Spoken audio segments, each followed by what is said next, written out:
Call the meeting to order. First item on the agenda is approval of the agenda.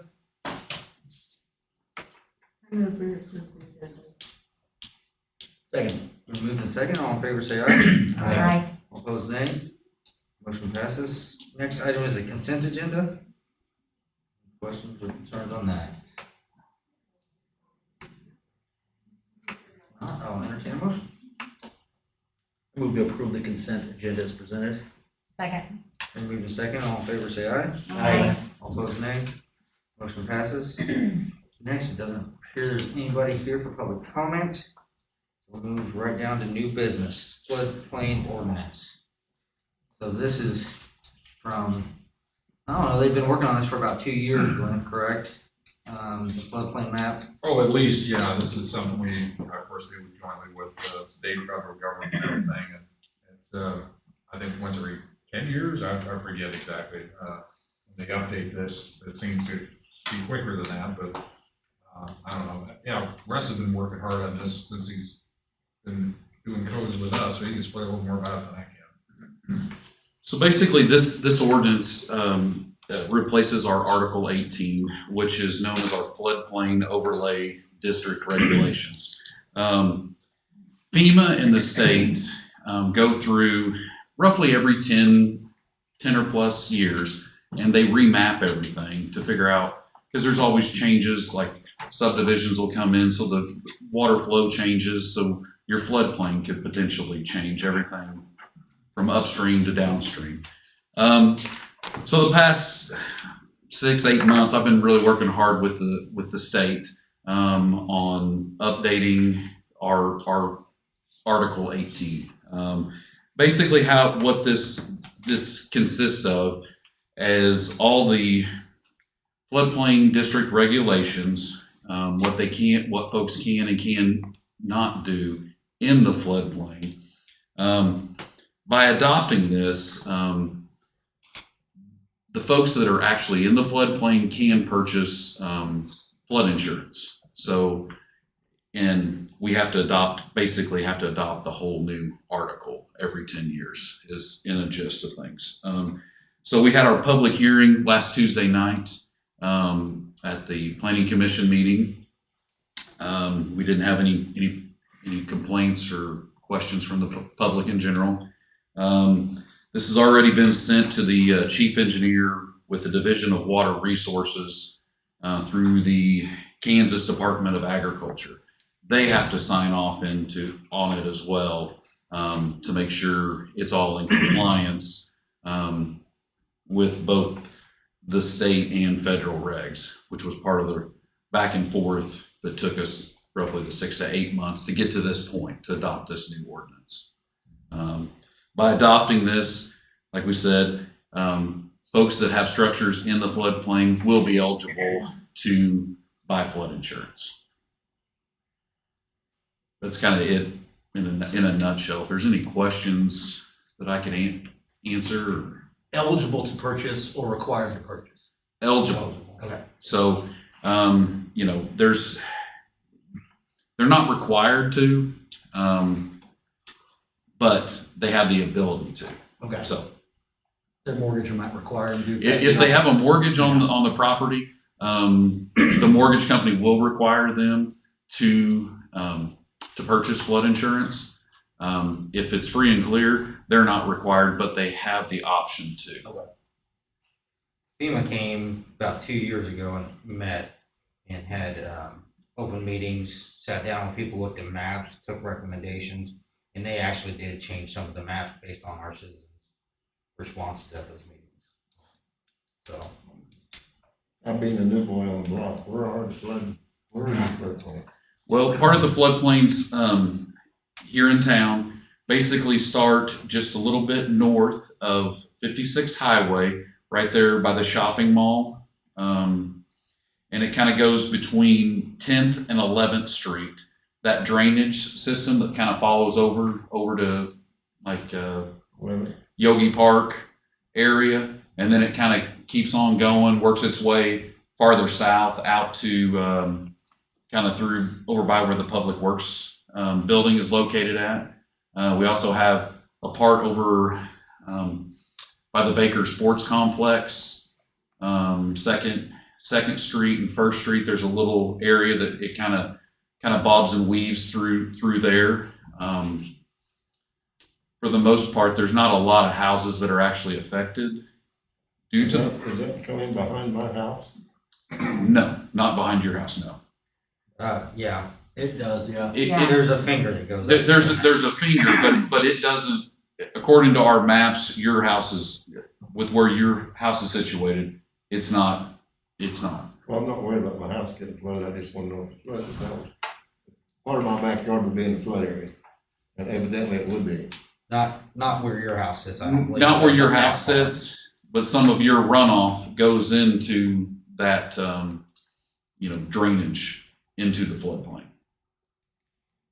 That little bridge, Jerry, just east of your house, it's kind of where the flood zone in that area stops.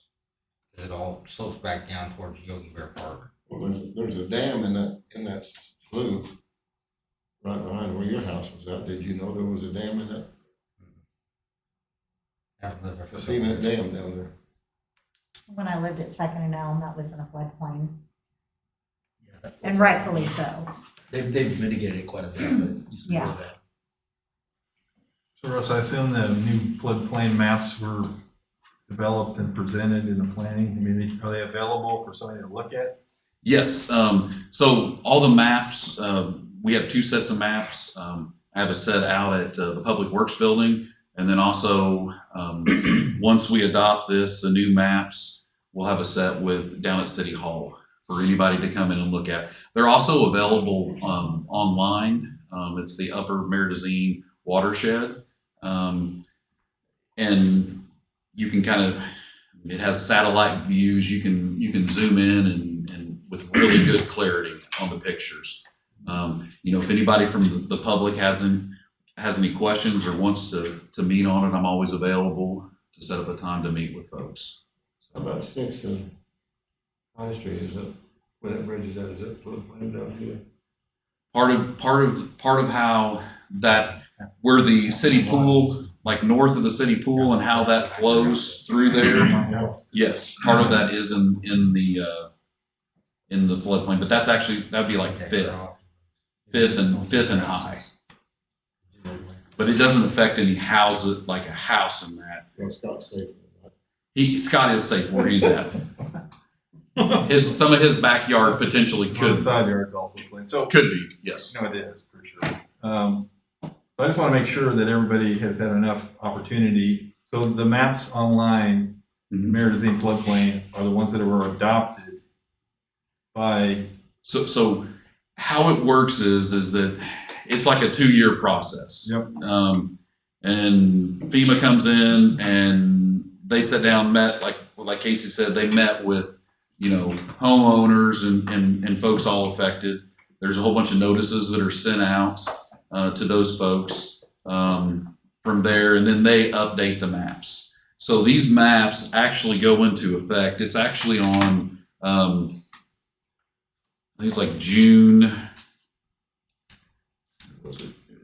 1st of this year that the new maps will actually go into effect. and newly impacted homeowners have been notified. Yes, actually, we don't have any new structures. That we actually had structures being taken out of the Okay. floodplain, which is a good thing for our Yeah. homeowners here in the city. I mean, basically, this is just falling in line with FEMA, because if we didn't pass this, the floodplain still goes into effect by the federal government.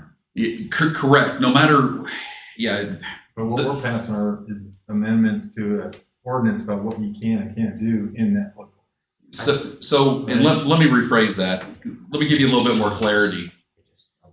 So basically with this Article 18, it's pretty much exactly the same thing that our current Article 18 is in our code. The only thing that changes in here are the dates of the maps. Okay. So this Article 18 was adopted in April of 2010, which is part of Ordinance 1247, which is when we adopted our zoning ordinances. So but we have to adopt it. We can't just adopt it as a piece where it just changes the maps. FEMA and the state require us to adopt it as a whole deal. So, where a lot of times if we're changing something or amending something from other ordinances, we can break it out like section 1-104. But with this and how FEMA operates, we have to do the whole thing. So What happens if we don't? if the council votes no, to adopt this new ordinance, then folks that are in the floodplain will not be able to buy flood insurance. Then that opens us up to, liability that, as far as lawsuits that could be filed against the city for not doing their due diligence to mitigate. Yeah, you got it, I got it. So Sounds like we need to pass it. Yeah. so currently Douglas County is working, they're having to do the same thing.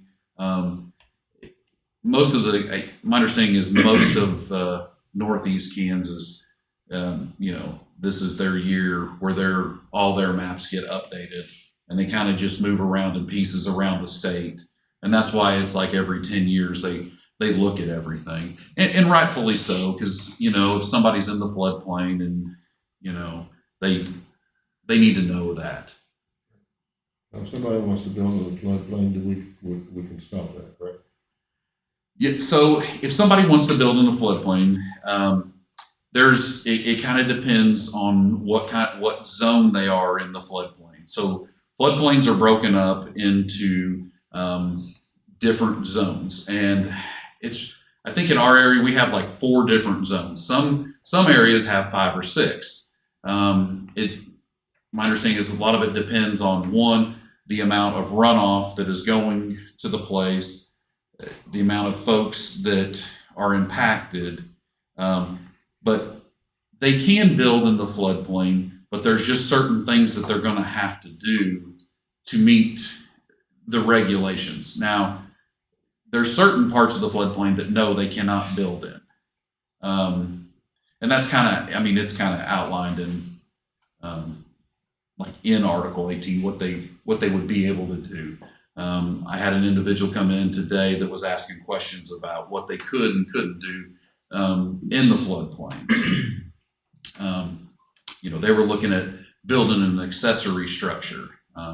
There's certain things that with like an accessory structure, you've got to use water resistant materials. So basically treated lumber. Instead of using regular lumber, you're going to have to use treated. So, because with you being in the floodplain, it's going to get wet. And then that kind of helps, mitigate that situation. But one of the things that it really comes down to building in a floodplain is, they need to visit with their insurance company before they even break ground, because there's a lot of insurance companies that will not insure a structure in the floodplain if it's a new build. They will insure ones that have been in before the floodplain was established. But as far as building a new structure, it kind of depends on the insurance company in general. You did good, you covered my next question. Good. Any other questions for Russ? All right, thanks, Russ. Thank you. Any council discussion? Policy wise, ordinance amendments, 2 readings, what's our policy? It's up to the council, at the discretion of the council. That doesn't go to the newspaper thing? Do what? That wouldn't go into the newspaper that we did it? The ordinance? Yeah. I don't think this is is it a required publication ordinance? Yes. Yeah. It is. So, Yeah, well, the ordinance like that won't take effect until it's actually published. Was that your question? Yeah, that's actually a good add-on. My question is typically when we discuss ordinances, might be the first time some people have heard about it in this meeting, although they had a chance to go to the planning commission, gives them a chance then to talk to their council members about the impact before final vote on a fall vote. kind of how it's historically been done, or good policy. But then your question is also valid on public notification before that is actually implemented. Well, I read something that this girl gave me where it said something to that effect. Or I saw a picture of it. I'm better with pictures than I am with words. A lot of times after, depending on what the ordinance states, but they have to be published for X number of days before they can become law. Right. To allow for people to Right. come and And he petition. says that's gonna happen. Kind of accomplishes the same thing as 2 readings. Um, I mean, since this didn't impact any new homeowners, I don't know that I'm okay with not needing a second reading. Yeah, I think this is kind of one of those ordinances I feel we're gonna have to pass either way. So,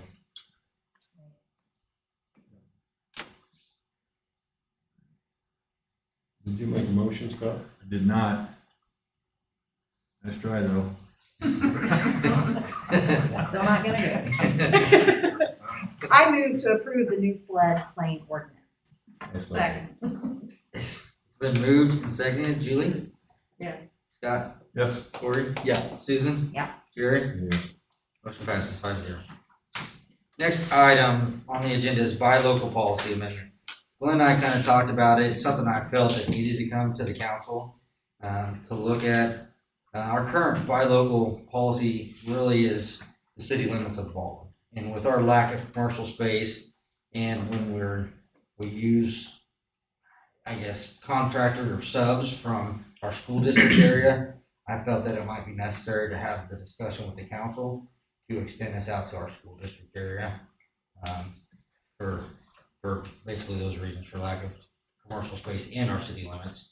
And I feel like our school district is just an extension of our community, so that's kind of why I wanted to bring this Yeah, forward. I agree with that. And it opens up the pool, for sure, so. That's the only change in our buy local. How far out does our school district go? Oh, goes, Scott would probably know this answer way better than I would. Ways. I'm sorry? It goes out past Warden, past Binland, not very far south, County line. and not very far east. But it's north and west, quite a ways. It doesn't, I know it doesn't go to 1061. That's not, It's probably somewhere past Blackjack, I don't remember exactly. I actually find this kind of interesting because I would have thought if somebody would have asked me that this was already in effect and had been for years and years and years. The school district boundary or the city? No, the boundaries that would cover where the children are, allows their parents to be able to come here and do work. That's oh, what we're dealing with. isn't it? yeah. But I would have thought that would have been something that would happen years ago. Yeah, it's all, this was enacted in around, I don't know, 2014, 15, I think, somewhere in there. And they just made it the city limits. There's a lot of talent out there.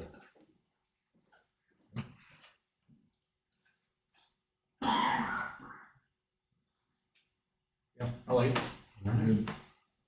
If there's no more discussion, I'll entertain a motion. I move to approve the buy local policy as amended. Second it. Moved in second, all in favor say aye. Aye. All opposed nay. Motion passes. Next item is the intersection, 6 and High. Julie, I want to kick this over to you, and you guys discussed it in your committee, I believe. Yeah.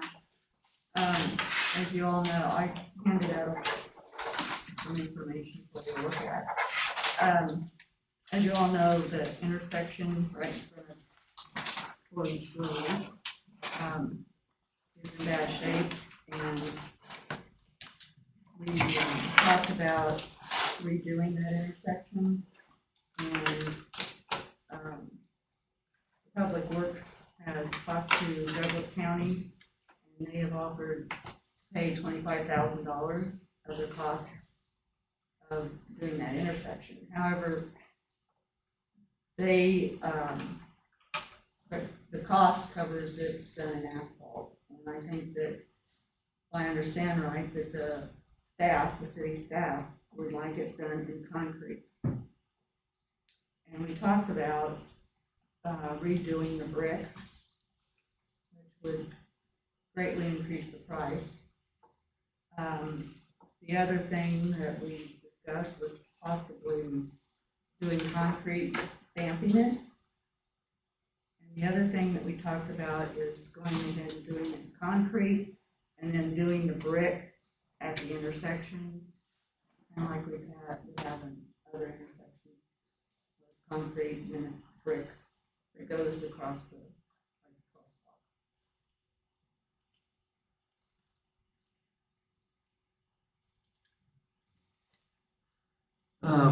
Rob, do you want to step up and have anything to add, or you step up for questions? That's a good one. So as Julie said, we've been talking about this since last summer. We started getting complaints at Sixth and High, and it's getting rough. And so we did approach Nolan Packard and ask him to come down and see if there was anything that they'd be willing to do, since it is a shared intersection. You know, we have a joint maintenance agreement with the Douglas County. They take care of Sixth Street. Of course, we take care of High Street. So this is an adjoining intersection. And so just kind of on a whim, I asked if they would be interested in helping us out with this intersection. So he came down and he took several measurements, took several pictures, and took it back to his folks. And they finally did get back with us with a number. I mean, they're busy like everybody else, caught them at a bad time in summer. They were doing their streets and road repairs. And so the number, as Julie said, was their estimate of what it costs to redo that intersection and asphalt. And so we've identified 5 different methods of repairing that intersection, and I'll list them all for you, cheapest to most expensive. And I just got, right before the meeting, Bob sent me another bid, so I was able to go out and I got a hold of Bob Griffin. He is one of the job superintendents with Amino Brothers. If you remember, they did the Elm Street, all of the Elm Street sidewalk project for us. So I kind of developed a working relationship with them over that project.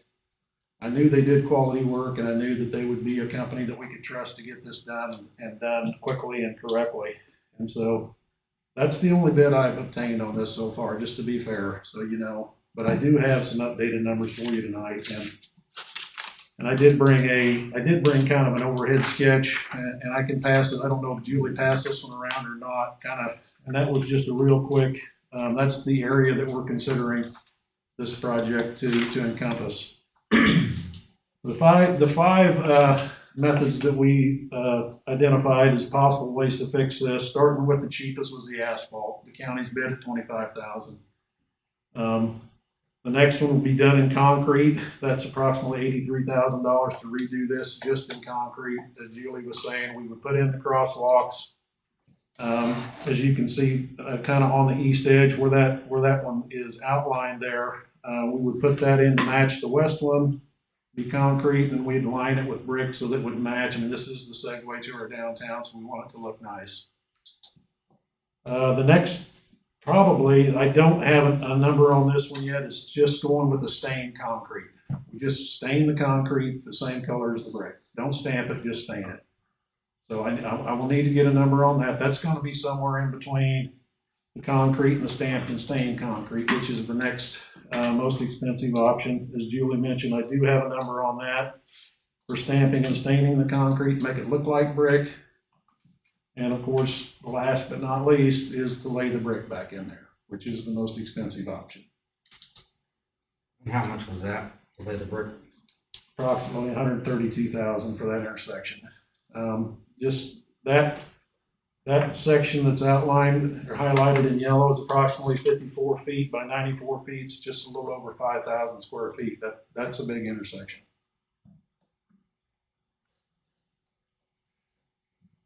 Bob and his crew did come down. They did come and look at it. You know, I mentioned the fact that I know there were some interest in laying a brick back, and a lot of questions. Do we want to put in new material? Do we want to put in period correct bricks? I took them took them down and showed them the stockpile. It's not the bricks. We have plenty of bricks. And the guy, their bricklayer pretty much echoed what we were thinking. It's not laying the brick back, it's dragging the pile out and finding brick that's suitable to lay back in the street. We're gonna break some of these, well, a lot of these are broke, and some of them are gonna break when we pull them out. So we'll have to find the bricks to put back in if we choose to go that way. Just keep in mind that this is a truck route. 6th Street gets a lot of truck traffic. We'll have to keep half of this intersection open at all times because we don't have a good viable way to get truck traffic around. So we'll have to either do this in halves or thirds. It's so big when we might do it in thirds in order to get it done and get it back open the quickest. Me personally, I think we need to go with concrete, but it's up to you. My job is to get you, the data, and you guys consider what you think is best, and we'll make that happen. So, $25,000 was what, to repair it all and just asphalt? Pull it up and redo the base and then lay it down in asphalt. That was the full cost or their share of the cost? of My understanding, they determined that intersection could be completely rebuilt in asphalt for $25,000. That's what they're willing to contribute, and they pretty much said, do what you want to. And build it back any way you want. This is what we'll contribute to it. So they'll give $25,000 regardless of how you do it. Regardless of how we do it. And we'll have to do it. The county's not gonna come in and do it. We'll have to do it. They're just monetarily contributing to this project. I don't know how the rest of you feel about this. How far back would you think about taking asphalt if you went back on a cement apron as far as it shows here on this map? Then what would you do from there on east? Would you put in brick or would you put in asphalt? Between 5th and 6th, Yeah, that would be up to the council. I think there's a lot of discussion that'll have to happen. That block, the curb and gutter's still pretty good in that block. And it would be up to the city council. I have some ideas, but I personally would like to see that cement apron. I would like to see this whole thing in cement myself. However, I'm not gonna argue about it. I like the idea of the cement apron up there where they're gonna come up to stop, because when they're stopping like that, depending on the speed and depending on the weight of their vehicle, and we got semis coming down through there. If it's brick, they're gonna bring those bricks out of there. That's a soft spot down here anyway. You gonna fix that soft spot? yes, that's included in this. But I would prefer to see that apron come back that far, and whether you put a brick crossing there or not, or not is entirely up to whoever wants to get into it. But I prefer the whole thing to be cement So, myself. brick, we'd still lay cement underneath the brick. Yes. It's So- just they'd have to excavate down a little bit deeper because you got an additional 1 to 2 inches of sand that has to go in on top of the concrete. Most people know where I sit. I spoke about it, just a few months ago. I'm a big brick guy. I like our brick streets. I hate to see any of it go. And that is the entrance to our downtown. It is. So, this is gonna sound out of the box, but I'm discussing. Why couldn't we pour concrete there and have our community come out and help lay brick back? What? A liability option, a liability factor, but What do you mean? I must not hear you right. Oh, that you're thought right. crossed my mind too, but then You're gonna cover the insurance on them if they get hurt? We were formed for that. I don't think that's that outside of the box for a small community. Personally, I'd be the first one to volunteer. I certainly would too, and I know I can appear a little bit biased based on the location there where my business sits, but I'd probably feel the same at 7th and High and 8th and High as I do about 6th and High. It's to me all a big, part of a bigger conversation about Right. brick streets. Unfortunately, if we had Where do we want it to that end? plan, this would be we'd know what to do. And now we're trying to figure out what to do so it doesn't impede any of our options. Right. If we decide to go concrete through, I think we've already decided where the brick street's at. Well, I think that's exactly right. yeah, I think this is but a small that's a piece of conversation that we need to much have. larger conversation for sure. Well, you gotta remember that this also intersection is a county road. Right? You know, that's true. If we were talking Seventh and High or Eighth or Ninth and High, it wouldn't have to be built to these standards because it doesn't get the kind of truck traffic that Sixth Street gets. It's information, you know, I think we need to give the county some kind of an indication of what we plan on doing. I think it was a very generous offer, 25,000. And how we do it, when we do it, I don't think there's a clock ticking here. I think we've got time to discuss this and decide what the best route is. If it's ultimately, if it's money that's keeping us from doing this project, and I know it wasn't budgeted, I didn't budget, you know, $100,000 to $110,000 additional to do that. We would have to figure out where it's coming from. If it came down to that, you know, I would just back away from it and say, we'll just fix the bad spots and just leave it. We'll fix the bad areas. I know I could do that in-house. Laying this intersection in-house, I've thought about it too, and honestly, I can't bring you a good reason why we can't do it in-house. I don't think we should do it in-house.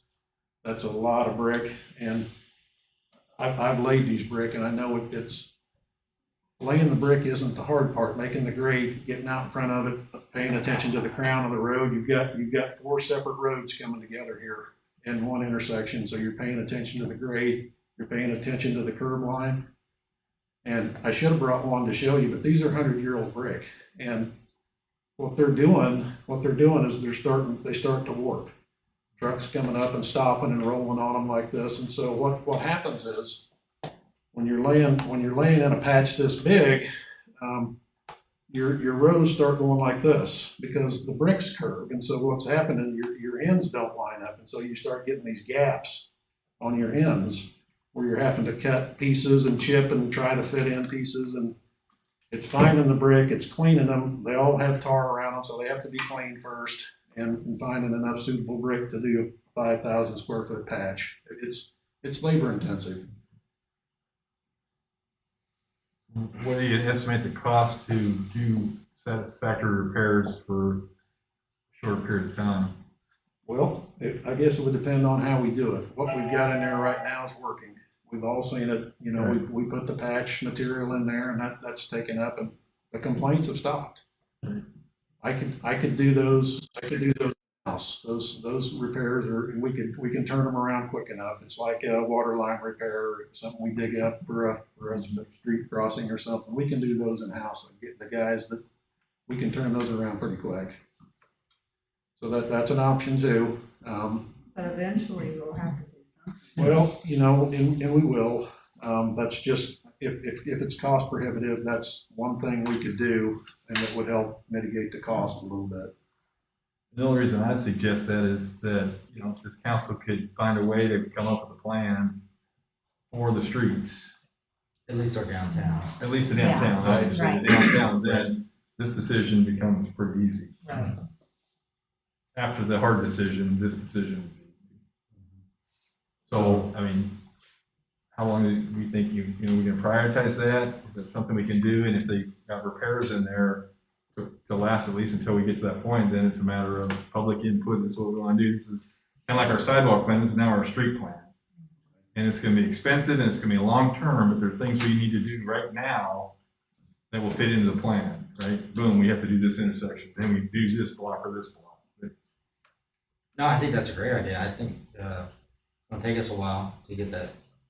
Well, that's what I was asking. I mean, if it's, you know, it's a matter of maintaining it well enough that we don't do any further damage or cause injury, but let's just make it part of the overall plan. And it's, And you wish know, we had Like a done what sort we of one did, plan? like the downtown street plan, you know. Are we gonna heat brick everywhere? We're gonna replace some of it, which, you know, so it gets into the cost, maintenance, everything. I don't want to make an argument out of this, but I'm going to say what I think. I'm not looking for an argument for it. So I see this being as a county road. I see that as the end of what would be downtown. that is not a downtown park like 8th or 9th or 6th, I mean, 7th. That's exactly the conversation we need to have as a council. I mean, that definition of what do we want to do for what is downtown? And do we want it brick? Do we want it asphalt? Do we want it concrete? And then what do we do with the rest? Looks like looks like it's already been segregated there for us between downtown and what's not downtown. Because of the blacktop road that comes into it. Right, but if you wanted to, you could actually tie it in and make it brick with concrete support, and you could actually, those are all the things I think we've got to decide in the plan, get some feedback on. Yeah, it's definitely something we need to get into. Yep. Seriously. Yeah, we have a strategic plan, to be able to know what to do. Because every one of us is gonna have a different idea. Right, but at some point we have to come to At some point, consensus and two or make a three of us have decision got to get together. to move forward. Yeah. Right. I just want to point out also that when you choose to retain more brick streets, you're not splurging. You have to remember that you're making an investment. Brick streets last a heck of a lot longer than concrete streets, asphalt streets. I think that all comes out in the math, right? I mean, there's numbers associated with cost to maintain them, you know, and cost to remove them, and cost to put something else in. I mean, it becomes you have a fairly good idea of, you know, if it lasts for 100 years, if you do it right, and you got to replace asphalt every 5-10 years, then you can kind of figure out, well, over the long haul, this may be a better solution from a cost perspective. Well, what years were the brick streets actually put in? Indian Joe or whatever his name was. Early 1900s. It'd have to be, you know, So power plants, So 1904. so we're basically saying that these brick streets have lasted 100 years, is that? I think it's safe to say that brick streets came when cars came. Mhm. So early You know, 1900s. they were never designed to handle the type of weight. They were designed to That's handle right, that would be. wagons and horses. That's why it's 50 feet wide downtown, so they could turn the wagons around. And that's the other thing, I mean, our truck route, I mean, we got to make a decision on truck route, right? So that should be made before we figure out some of this as well, because that may impact what we need to do here. So kind of a second decision needs to be made as part of this as well. I see the fertilizer people are already hauling fertilizer in the big fertilizer machine semis and stuff like that coming in and out. So Yeah. It's already started. And 8th Street, from 8th Street going down High Street, or down to about 9th, it just, if it makes So another if two we make a more, big investment, we probably want to try to protect it. if it makes it 2 more years. Oh, yeah, Put some- And 9th Street. We started talking about the truck route a while ago. Brought in the co-op to discuss it as well, so. Just as long as we don't lose our 25,000. And he says that's good for. Well, I mean, like, you know, I think we owe an answer. I don't think the clock's ticking on it, though. Yeah. I think. So how does that compare to what they did on all of 6th Street improvement? As far as cost share or? Dollar wise, Yeah. it's been so long, I don't know, Scott. Okay. Do you remember, Glenn? On what now? I don't think there was any cost. You mean as far as when they They did it all repaired themselves. Sixth Street? Yeah, so they did it all, they paid for it all themselves. Okay, the county paid for all, it's county roads, so they paid the entire amount of that. And going down the hill and all, what they've done recently, of course, that's all their, so whenever they work on that, that's been all of their cost on that, so. Yeah, I And think that's part of what the, part of the thing is that we're still a third-class city, so those roads that come through our city are still, cared for by the county and completely their cost. So it's probably equal to one intersection's worth of what they would have paid for the rest of the 6th Street. Yeah, I'm sure that's how they calculated their cost on this, so that's what they're doing. It's a generous offer, I appreciate them doing that. I don't think it would go away. They still need to do, it's their road. Yeah, yes, Yeah. yes. We don't want to mess it up so they won't take care of it. Right. You made a comment, something about the sidewalks too, over there, it's not downtown. Just the sidewalk plan that's been in place and been, you know, that the city's been implementing over the past several years. I probably, if we were going to do sidewalks, which is, that's not even a discussion, so I don't want to bring it up, but if we're going to replace sidewalks where the sidewalks are worn and crumbling and stuff, to use cement in it, colored cement in that brick press to make it look like brick, I would go along with that as opposed to laying new brick. to the That's an sidewalk. option to keep in mind. Yeah. If we do decide to remove the bricks that run up the center of the sidewalk, absolutely, we can do that. Yeah, we've discussed that. Got something right. It's good, it's all good discussion. Keep in mind, the brick didn't fail, the base failed. Right. But what's below it's crumbling. I mean, the brick, they're 100 years old and other than the fact they're starting to work, you can see it when you start laying them, when you get down close to them, really look at them. But Drive down night. longevity, I mean, it's true, but it's the value in the dollar and the longevity you'll get out of it. But you're literally building 2 roads. How do you think we go about organizing ourselves so that we can discuss this? Work sessions, community input, outreach, get people to come in and share what they think. You know, there's social media ways to do surveys. It's a big issue. It'll need to be It don't talked need to be about pushed. multiple times. No, it don't need to be pushed. So, Right, yeah. I mean, I would suggest that we try to get a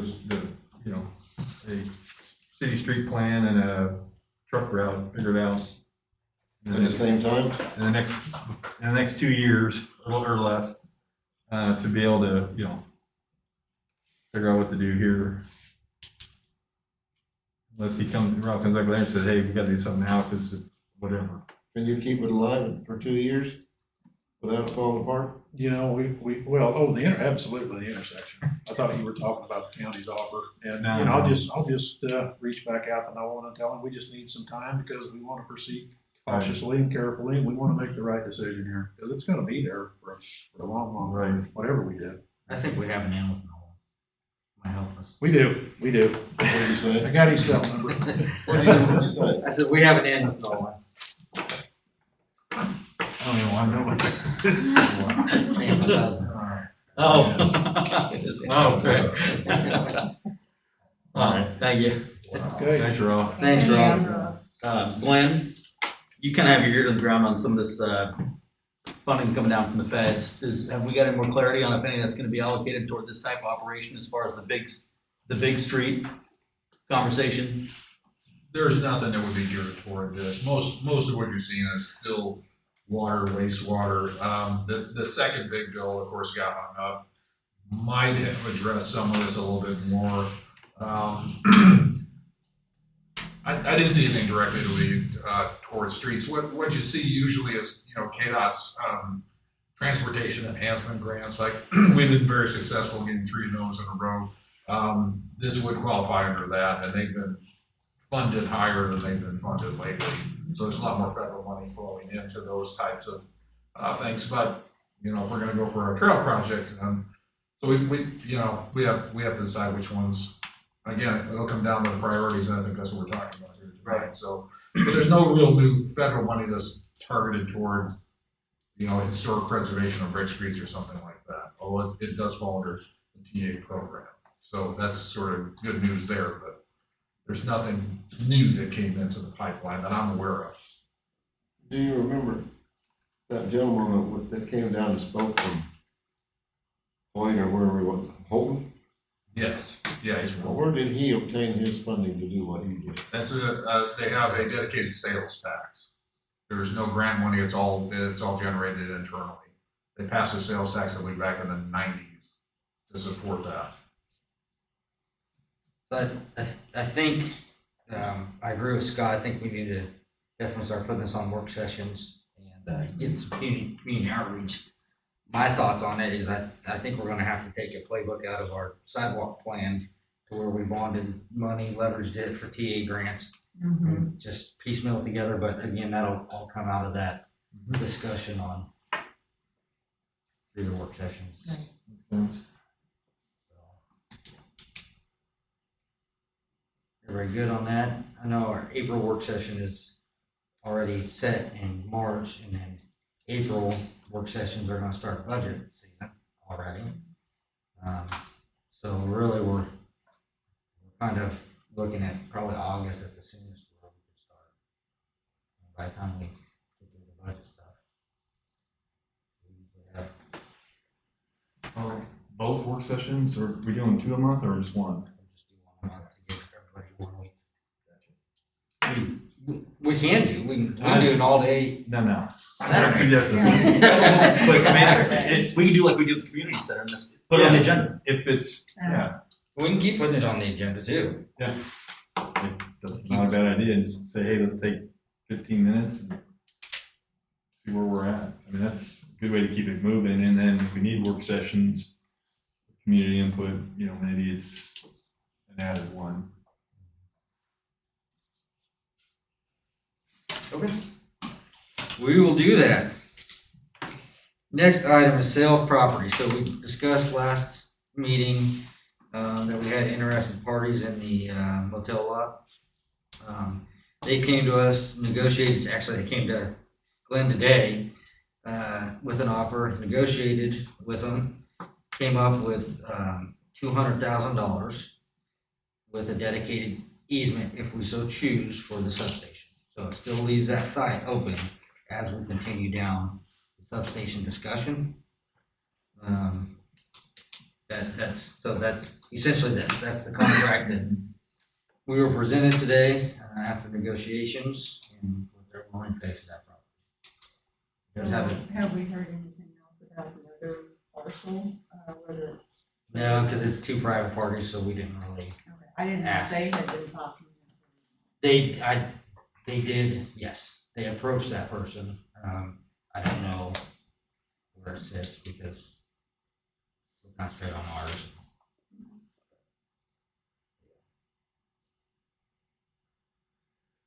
This is zone commercial still? Yep, the old motel zone commercial, that was kind of the issue with the old motel, because people were living in it commercial. Didn't we pay more for it than? So we paid $250,000. We got, I think, a $25,000 donation to help us. So the way I looked at it today when we were going through negotiations, I was like, okay, we're giving $25,000 for an easement for our substation, if we choose to put it there.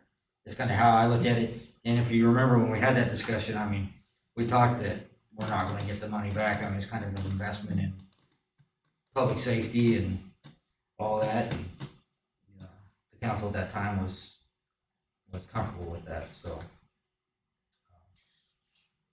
This does obviously fund back into our economic development fund that we use to purchase the properties.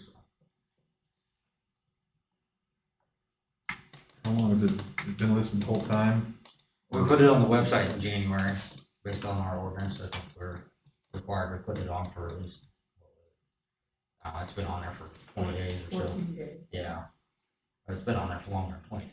Yeah, I was just trying to think if, you know, we think the markets would produce something better if we waited longer, or, you know, that's the game, right? You got an offer, you don't have to take it, Yeah, but you might not get another one. I can tell you after, the city's had 3 lots. The first lot that we sold, was purchased back in 2012 or 13, 14, somewhere in there, before Glenn came. The city had an offer come in on that property, and we ended up selling it for $20,000 less than that offer because the council wanted to see if the market was, Susan remembers that, if the market would bring something else up. So I would highly recommend the council taking this, because the amount of money that's gonna be in this investment, in the facility that they're putting in there, which is, I mean, a big commercial building for multiple businesses, from my understanding. Obviously, they don't have any site plans or any building plans yet, but it's been a long time since Baldwin's seen that type of investment from a private sector commercial developer. So I'd hate to see us pass on this. So we kind of look at like a strip mall type situation. I believe that's the indication I got. It's kind of That's a what they've strip mall. described. So far, they've talked about that, and it is, again, the mayor said we haven't seen any, you know, preliminary engineering plans or anything like that. They want to know if, you know, we're interested in selling. So they have talked about, mixed use, actually, commercial and residential, in that area over there, if they can make that all work. They like the, fact that it's on the highway. It's right on the east side of town as you come into the town, so it's very visible as you come in. And they like being, of course, right across from a new building, which is the police station, as we pointed out. So, the big attraction for me, of course, was the substation easement. They didn't even blink at that. They said they'd work with that. That's not a problem at all. So mixed use. Are we thinking like first row businesses, upstairs housing? I think that's one possibility, because they have done those types of projects. I think it's more residential, multi-family, I think Yeah, Glenn's behind referring that to or- the adjoining property if they Right, were. well, see, I yeah, think all if that they're on able the to get that property. Right. I think they do Oh, commercial I on this and understand. then. I see. Right, so they would expand out. to I got it. I thought you were adjacent mentioning properties. that just this one space. Okay. Right. I think this one space would be. I don't think it's big enough, and the problem with that space is always the shape of it, and that's why other people have asked about it, but then they just don't like the way it lays. So it's kind of a hard sell because of that. And it's just, we can't do anything about that, but it's just the way that lot is. So it doesn't work for a lot of people. But if they're gonna put in the type of commercial we're talking about, they said it fits really well for them, and they can see it right in there, so.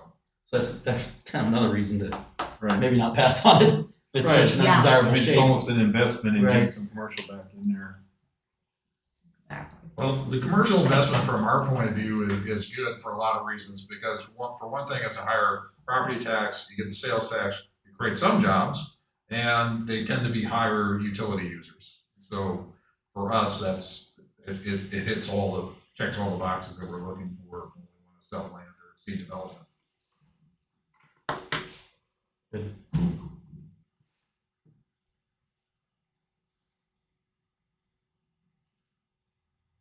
Are we acting on this today?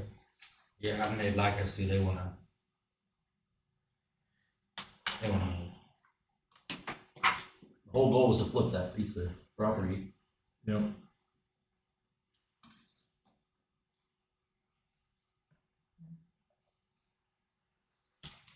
So is the easement thing written into the contract?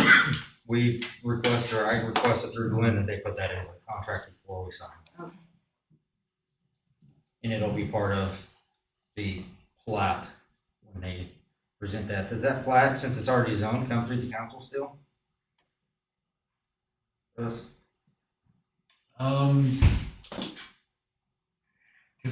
It's gonna have to take a rezone, because the front part of it is commercial, where the old motel was, but that other area is residential. If they do that other, yeah. Yeah, so if they do that other area, so yeah, that would hit council. I think, yes, that would. But if they just went with our parcel and we had an easement on there, that would not hit council. Correct. Does that answer? Yes.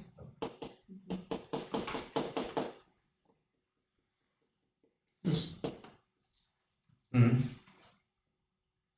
Does this need council reference? Council approval, yeah. Council approval. Yeah.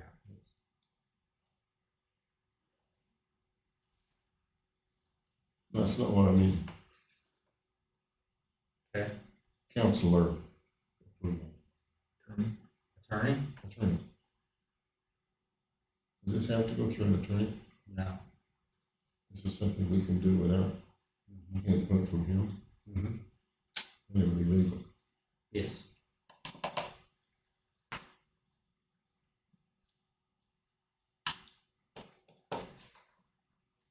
You gonna say something, or you just gonna look at me? Just looking at you. I ain't hurting. We're just waiting for the next question. You think there's gonna be one? I'm hoping. Maybe the rodeo's over. Do we have any idea what kind of business they're looking to bring in there? I have an idea of one of the businesses, but they are under an agreement of,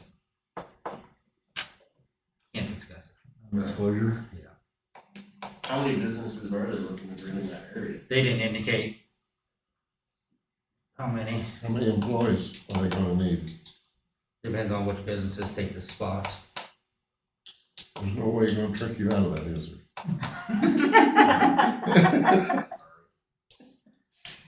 there? They did not tell us what it is. I'm just, Oh, yeah, I just wondered. Heard It's gonna be indications. Right across the street.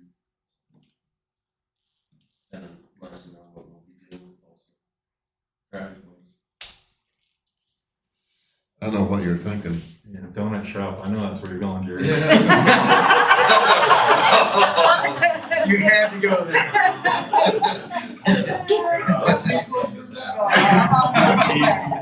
After the meeting, I'll let you know where he lives. I'm walking, but I guess you can still pull me over. It's on a floodplain. I just, my other thought was, with the businesses already there, the Pizza Hut and Taco Bell and all that, what else was gonna be going in there? More traffic in and out. I mean, 'cause it is a highway. it is I would a assume that would need to be part of It's the yeah, it's not the gonna be traffic right. study, depending on what they want to bring in, right? Yeah. And that, well, and KDOT's gonna be doing the whole Highway 56 thing here coming up, Right. this And summer there's, too. I think there's only one main entrance into that, so there's like, KDOT's gonna control that flow, Okay. just like the other strip malls type situations that. Is that on KDOT's agenda to do that out there? Correct, has been for, it seems like about a decade, and that project predates me, so I think they're gonna, from what I heard, they're ready to do it this summer. And they're gonna widen that street. Yes. Are they gonna take any of that ground that we were talking about? A little bit, yes, we have easements through there, and we negotiated about 2 years ago before we got actually And so possession of it. if that's gonna develop, they need a turning lane, don't they? Yes, there will be turning lanes in there, new turning lanes through there, so yes, Highway 56 will be wider, we actually have sidewalks, we got a whole plan for that was developed years ago now, but they just haven't, it's been slow to develop for whatever reason, but it'll get done, so that whole side will change, whole side of 56 will change. Yeah, it's a good discussion. But that's gonna need another stoplight. We're gonna be a two stoplight city. Good luck with Yeah, that. yeah, good luck. It only took me 2 years to get a Yeah, semi-crosswalk. right, they do. Even on Topeka, That's they don't come back till you get that second stoplight. Do not like that. Yeah, I don't think that's not in their plan. They don't like putting stoplights on highways.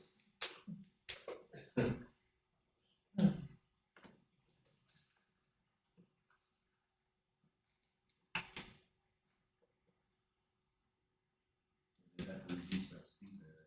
Stop right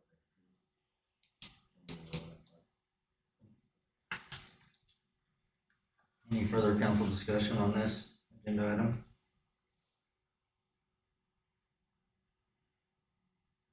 Not, I entertain a motion.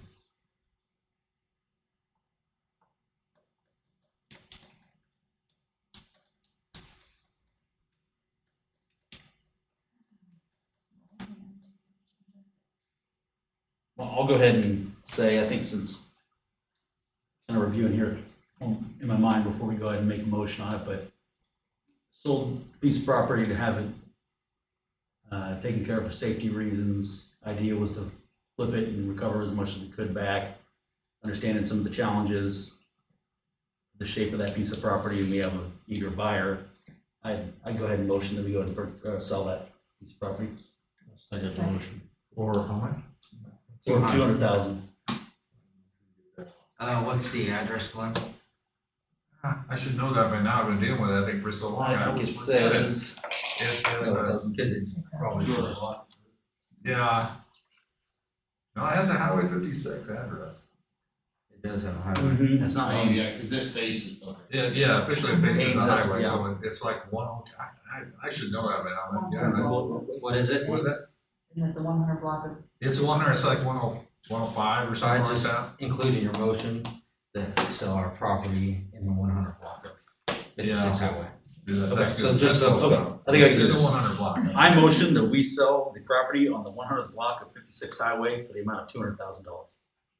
Second. Been moved and second, all in favor say aye. Aye. All opposed nay. Motion passes. Next item, budget and finance, Scott. We did not meet since the last council meeting. Our next meeting is this Friday, 7:45 a.m. at City Hall, second Community development, Cory. We met on the 7th for the sole purpose of trying to figure out the fundraising event or events as we ended up determining for the community center. We did stick with the March 4th date, venue to be determined as sort of a kickoff, or as we called it, a glimpse. We're hoping to have some better renderings of what it's going to look like from Jay, as well as kind of have some cutouts of those steel leaves that we're looking to put people's names on for the donations on the tree. And then we also targeted April 15th for a little bit of a bigger type reveal and fundraising event. I've reached out to a local business about coming up with kind of a cool idea for how to raise money for, basically these would be items that we would raffle or do at a silent auction, to kind of get some further donations beyond the original fundraising idea. So we are going to meet again on the 21st, 4 o'clock, second floor City Hall. Public safety, Susan. We met on February 8th and we revisited the legality of the side-by-sides that are often driven around Baldwin. And just to clarify, nobody is opposed to them.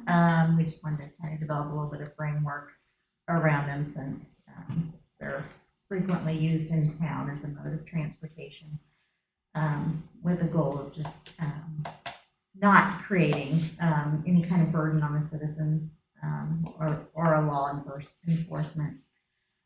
So Chief Patrick was going to run with it and take it to Dakota to create something that's ideal for Baldwin. So we will discuss it more next month. We meet again March 8th at 4 o'clock. Public Works, Julie. Yeah, I'd like to just start off with the water tower. The water tower that they redid earlier, well, I guess it was last summer, had this logo on it, and they're gonna do a restoration or a cleaning on the other water tower, and Public Works is wanting to know if you guys want the same logo as the other water tower, or if you have some other idea as far as the lettering and the logo on it. I'll start off. I like things matching, especially that. I do too. So, Yeah. and so I would be good with that logo. And the Public Works people thought this looked really well when they did the other towers. Mhm. It turned out really sharp. Yeah, I like it. Looks good. Just a match. Part of the maintenance budget, is this budgeted this year? When you planning to, I Yeah. believe so. Yeah, that's part of the budget. I like the design. All right, we don't need a vote. We have a consensus on a We just design? wanted to have. All right. Consensus. Those are the most contentious I ones. know. Show me some other option, and I Nope, we're good. Move on, Julie. That's why somebody brought one might. option. It's only one drawing here. Can we see Julie with his thumbs up on the water tower? Julie, just move on. Just move on. He's a comptroller, but she, Okay, so. I deserve that one after my comment. A few of the other things that we talked about, we met on the 10th, and just an update on the bucket truck. The arrival date was supposed to be at the end of 2021, now slated for December of 2022. And they've also added a surcharge onto the cost of the truck of $7,000. We've been having some trouble receiving materials. Some things were ordered in July, and they still haven't come in.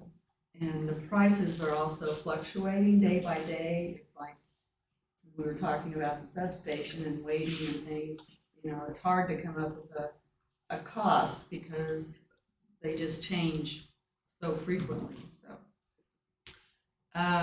we talked about the floodplain and 6th Street. There's work being done on barriers around the creek by the swimming pool. And the staff is doing some restoration on the exterior of the mausoleum at the cemetery. Still working on funding for Orchard Lane repair. And the public works staff is painting the interior walls of the public restrooms at the parks. The main circulation pump motor at the pool was sent out to get rebuilt. And we talked about the water tower. They installed a new culvert at 7th and Newton, kind of also widened that intersection, and then they're gonna move to 7th and King to do that one next. And we're ready to get bids on the water line from 6th Street to Ridge Lane. Remind me where Ridge Lane is. It's where the Gold Leaf Yeah. Senior Center or senior Essentially housing the is. second tie in the fire. Yep. Yeah, there's no water that goes down that road, so. That's that construction issue. Our next meeting is March 10th at 9 o'clock. And when? 9 o'clock, March 10th. Thanks, Julie. Maybe my name will be on the list then. Your name on the list? Brian's been doing all this. On the annotation. I'm not picking on you. I got you. Okay, yeah, I'm sure it will be. I'll write it in if it's not. Okay. Any staff comments? Nothing further. Alright, I got a question. okay. The dirt that came away from Lucy Sullivan's park, where's that stored? The what?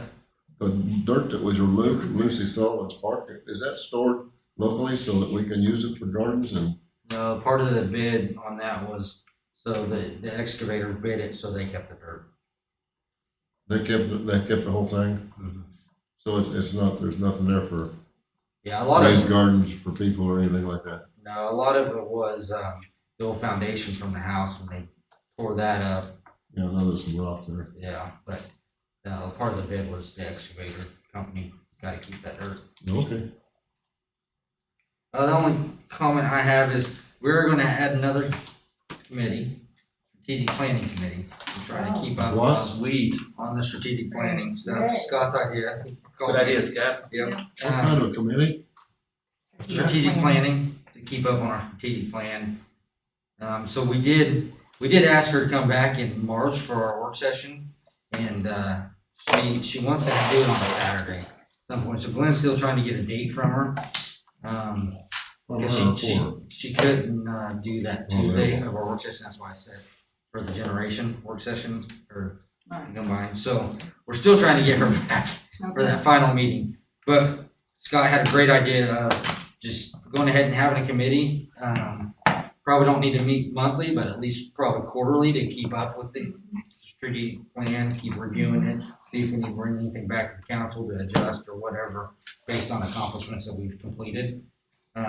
So Scott and Julie, you guys both don't have two committees, would you be willing to serve on that? Yeah, I'd love it.